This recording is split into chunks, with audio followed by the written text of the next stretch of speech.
voltamos. Confira agora a segunda parte da entrevista com os jornalistas Marcelo Varela e Marcos Anello. Qual era a expectativa quando vocês ingressaram na faculdade e qual é a realidade hoje? Bom, no meu caso em específico, eu acredito que a minha turma de jornalismo, tudo que a gente vivenciou, a gente acabou vivenciando também a realidade de mercado. Eu sou egresso da Uniderp e na época nós tínhamos um jornal impresso, era anual, eu nunca tinha visto isso na minha vida, depois que fui saber, falei, nossa, que loucura. E a gente se conformou com aquilo, falou, não, vamos fazer, e já tinham alguns colegas que já eram da profissão, mas que não tinham diploma nem nada, então a gente se uniu, montamos um jornal e fizemos o jornal ser bimestral, depois mensal, no Intercom acabou sendo mensal. A gente começou a ver a rádio, a gente exigiu que a rádio começasse a funcionar mesmo em caráter experimental. Conseguimos na época viabilizar, inclusive politicamente. Tínhamos um laboratório do impresso que era no almoxarifado da arquitetura, então eram 2 computadores para uma sala de quase 60 alunos. Eram 2 salas no primeiro ano, depois reduziu um pouco mais e a gente não tinha laboratório, a gente lutou com o laboratório, fomos atrás e a TV na época também a gente brigou porque a gente queria fazer muita coisa. Então eu vivi tudo isso em faculdade e quando eu vim para o mercado de trabalho o meu choque foi muito menor do que a maioria. Então eu consegui ver emissoras que tinham grandes engrenagens funcionando perfeitamente, como emissoras pequenas funcionando com aquilo que dava, desde veículos grandes de TV a impressos pequenos, a sites pequenos. Então, para mim, a minha expectativa versus realidade, como a gente costuma colocar hoje na internet, não foi muito diferente. Então eu consegui viver ainda em época de faculdade na precariedade, consegui evoluir um pouquinho mais e no mercado de trabalho, quando eu entendi como é que era que funcionavam as engrenagens, eu falei, opa, peraí, isso aqui está um pouco parecido. Mas há sim um choque. Há um choque que é inevitável. Eu acho que o choque também acaba sendo em como você vai exercer seu trabalho com as ferramentas que a emissora te dá e como você fazer um bom jornalismo com isso. Então, as pessoas que já têm um feeling rápido já conseguem entender que, opa, peraí, eu tenho que ir para esse lado com essa ferramenta. E essa outra ferramenta eu posso usar para essa outra situação. Então, para mim foi um caso atípico. Eu percebi que outras pessoas que eu conheço, outros colegas profissionais, tiveram uma outra base, quando vieram para a realidade do mercado de trabalho, eles se chocaram. Eles viram uma estrutura como essa que vocês têm hoje aqui, na minha época não tinha. Na minha época foi ter no penúltimo ano, penúltimo semestre praticamente, entendeu? Então, hoje vocês têm uma estrutura mínima. Vocês vão encontrar muitas vezes no mercado, dependendo de onde vocês forem, uma pequena produtora que funciona num quarto, funciona numa sala, por exemplo, mas faz negócio decente, Então, vocês vão entender essa expectativa quando vocês vierem para o mercado. Pergunta sobre a questão da universidade depois do mercado de trabalho. Se hoje a universidade pública ela já tem seus problemas estruturais, você imagina há um bom tempo, quando eu fiz. Eu fiz Unesp, sou formado pela Unesp, e aí tinha muita carência de questão de laboratório, de investimento em laboratório. Na outra ponta, era muito boa em termos de corpo docente, muito boa mesmo. Então, assim, a parte teórica, a parte dos professores, meu Deus, uma coisa fenomenal, Então, quando eu tive pouca prática na universidade. E quando eu fui para o mercado de trabalho, o que me ajudou foi a teoria. Porque a questão prática ali, eu acho que em 1, 2 meses você pega, sabe? Então, tinha até um professor de teoria da comunicação, que ele dizia o seguinte, nada mais prático que uma boa teoria. E é verdade. A teoria ajuda muito. Eu sei que quando o pessoal está na faculdade, eu acho que vocês passaram por isso, quando eu começo a fazer laboratório, eu quero colocar a mão na massa. Gente, aproveitem a teoria, porque vocês tendo uma teoria, a prática vocês vão vão nadar de braçada. E a outra questão, acho que foi basicamente essa, né? O choque com o mercado de trabalho. Isso. Não, aí eu fui para o mercado de trabalho, eu me deparei com uma emissora estruturada, muito boa, e eu falei, nossa, que bacana, né? E a gente sabe que nem todas são assim também, que nem ele falou, tem produtora, você vai trabalhar em produtora, é um cantinho. Mas, cara, eu penso assim, você ter um carro novo e andar 150 por hora é fácil, você ter um Fusquinha e andar 150 é difícil. Então, aí que está a questão do bom profissional. Você vai ser um tanto melhor quando você fizer o diferencial com menos ferramenta. Então, isso aí vai te proporcionar um destaque. Então, às vezes é bom você ir trabalhar num lugar que não tem tanta estrutura. Porque se você conseguir fazer um bom trabalho ali, quando você for para um lugar que tem uma bela estrutura, aí pronto, aí ninguém te segura. Algo muito interessante, Varela, que você disse ao responder a pergunta do Gabriel, que hoje no mercado existem muitos profissionais que eles anseiam a parte da comunicação, anseiam o trabalho da comunicação, mas por muitas vezes eles fazem por conta. E por que hoje ainda o jornalista ele se mantém ainda na figura jornalística? Por ego, talvez? Eu acredito que seja, não um ego, mas eu acho que uma questão de adaptabilidade. Como eu explico isso? Eu acredito que nós, jornalistas, muitas vezes, e viemos de uma geração ainda que nós temos muito bem definidos o que é uma assessoria de imprensa, o que é uma TV, o que é uma rádio e tudo mais, a gente não, alguns poucos profissionais se ligaram de que o mercado mudou. Então eu já vi, por exemplo, escritórios de advocacia que estão abrindo agências, contratando jornalistas para poder fazer o quê? Pelo Código de Ética dos Advogados, eles não podem se vender. Digamos assim, procure no telefone tal, tal, tal, tal. Então, o que eles fazem muitas vezes? Contratam profissionais como nós para que possam elaborar assuntos e que possam ser, abre aspas, vendáveis ou pautáveis na imprensa, nos veículos. Ou seja, eles estão vendo que a nova publicidade, digamos assim, é o jornalismo de conteúdo. É o que sai na internet, que dá page view, que ranqueia o site, que ranqueia buscas, que dá abrangência, alcança público. Então eu acho que o jornalista, aí é o que eu falo da questão da inquietude também, que eu acho que no meu caso, por exemplo, surgiu de uma inquietude. Eu comecei a sentir uma dor de mercado e comecei a entender que eu poderia atender determinados clientes. Assim como a Anelo, eu tenho várias funções. Eu sou assessor da Plaenge, que é uma construtora, eu tenho a minha empresa de comunicação e eu apresento o programa na Rádio Globo. Então, eu me divido também para atender essas demandas. E muitas vezes eu me deparei fazendo vídeos, que é uma coisa que eu gostei, mas eu nunca me via fazendo. Eu pegando uma câmera, filmando, eu pilotando um drone, filmando e principalmente editando e finalizando. E quando eu percebi que meu cliente gostou disso e falou assim, eu gostei disso, aí começou a surgir outros. Então eu acho que nesse tempo a minha inquietude me levou a conhecer um outro campo da comunicação que está aberto.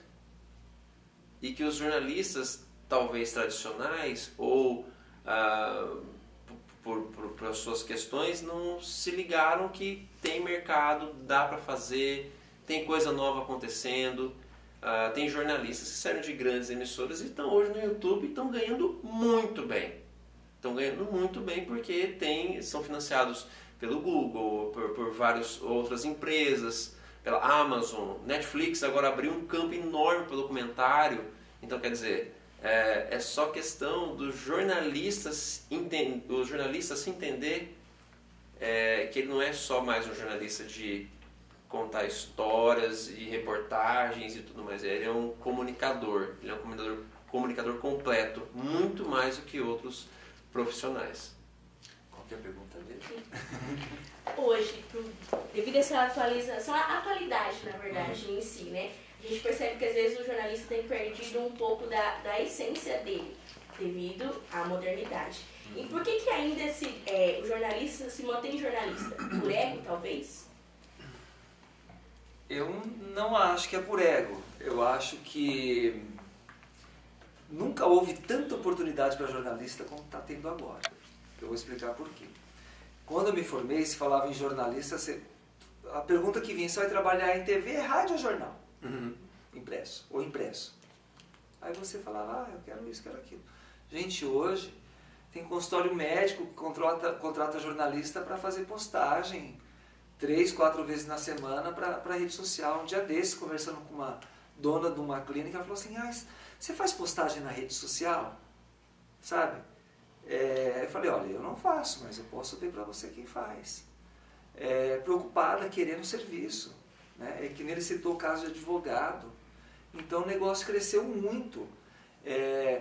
Se bem que eu creio que sempre vai ter espaço para rádio e para televisão.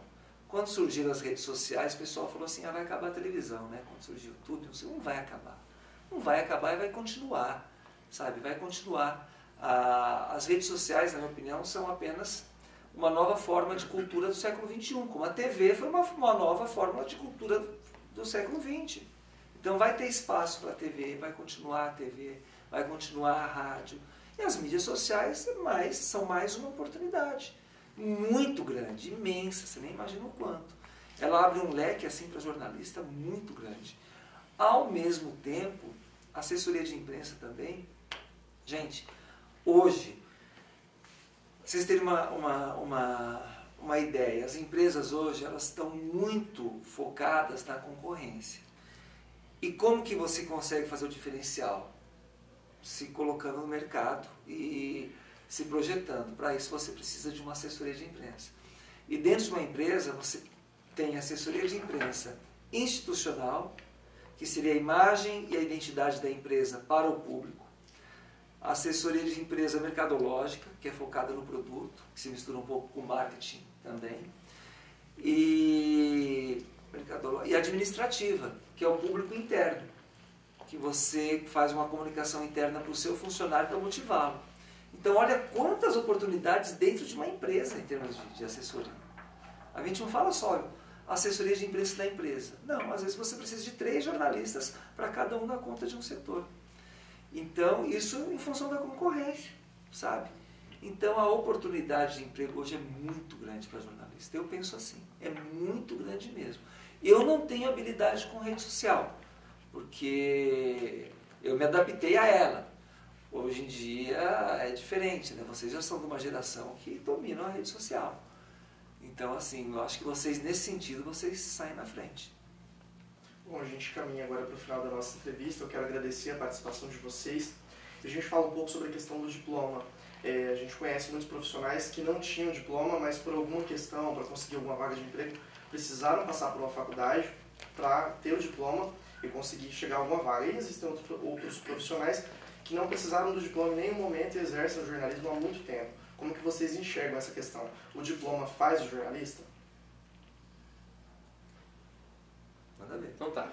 Vamos lá. Essa questão do diploma, eu acho que ele é algo bem discutível, mas eu acho que isso já...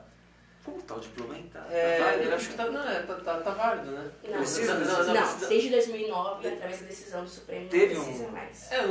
Mas tinha umas decisões ainda... Enfim, vai vai, volta. É. Mas assim, eu particularmente acho o seguinte... na nossa geração anterior, tinha os jornalistas raiz. Esses desbravaram o mundo e faziam jornalismo como é para ser feito, inclusive, foram modelos para nós, muitos deles. Né? De uns tempos para cá, houve-se a questão da faculdade de jornalismo que deu muito mais embasamento teórico, prático e deu um suporte absurdo para muitos profissionais. Então eu acredito que daqui para cá, o diploma faz sim diferença e atesta que você tem um mínimo básico de conhecimento. Um mínimo básico. Tanto que as empresas hoje, em sua grande maioria, só contratam quem tem diploma. Quem não tem diploma, não entra. Não assina carteira, enfim, uma série de coisas. Esses jornalistas que têm os diplomas precários, muitas vezes, na prática, muitas vezes, ele acaba... Você percebe que ele não tem os instrumentos necessários, ele não tem o conhecimento básico todo ali. Você percebe que falta alguma coisa. Então, eu respeito quem tem esses diplomas, mas eu, Varela, se eu tiver uma empresa, eu não contrato, porque eu sei que eu vou ter problema na frente. Então eu prefiro muito mais, ainda confio muito mais naquela pessoa, no profissional que passou numa faculdade, fez os 4 anos de jornalismo, se capacitou para aquilo, mesmo que ela na ponta lá não tenha o conhecimento ainda que eu gostaria que tivesse, mas eu sei que ela tem todo o embasamento teórico, pelo menos, que é aquilo que o Anel falou. Com 2 meses, 3 meses, ela pega a ferramenta. Se ela tem vontade, ela consegue. E ela vira uma super profissional. Entendeu? Respeito os antigos que estão hoje ainda no mercado, que fazem ainda um bom trabalho, né? Porque são jornalistas raiz. Agora, de hoje para frente, ser um comunicador sem diploma, ser um jornalista sem diploma, eu acho que é a mesma coisa que ser um jornalista sem alma. Eu penso o seguinte, cara, quando você passa por uma universidade, você tem conteúdo, né? Você passa a ter conteúdo. É uma comparação meio besta, mas você vai precisar cortar a grama da sua casa. Você vai pegar um cortador que tem um curso lá de... fiz um curso no Senai de cortar grama. Aí chega outra, eu não fiz curso não, mas eu corto. Você vai contratar qual? Eu acho que o mercado seleciona. Eu também, se eu tivesse uma empresa, eu só contrataria quem tem diploma. E as empresas que eu passei, todas pediram diploma na hora de contratar. Então, você vai fazer reportagem diária para a TV, você tem que ser formado, sabe? Porque você tem conteúdo, é diferente. Você tem ética, passa pela ética também, sabe? Também respeito quem está no mercado e não tem diploma, que conseguiu por outros meios, respeito, acho que tudo bem. Mas o próprio mercado seleciona. Se você for trabalhar numa empresa séria, vão te exigir diploma. Sabe? Eu acho que esse negócio, o diploma não é necessário. Sei lá, eu discordo. Acho que tem que ter sim. E este foi o PIC, programa realizado totalmente pelos acadêmicos de jornalismo da Faculdade Estácio de Sá do 8º semestre. Muito obrigada pela sua audiência e até a próxima!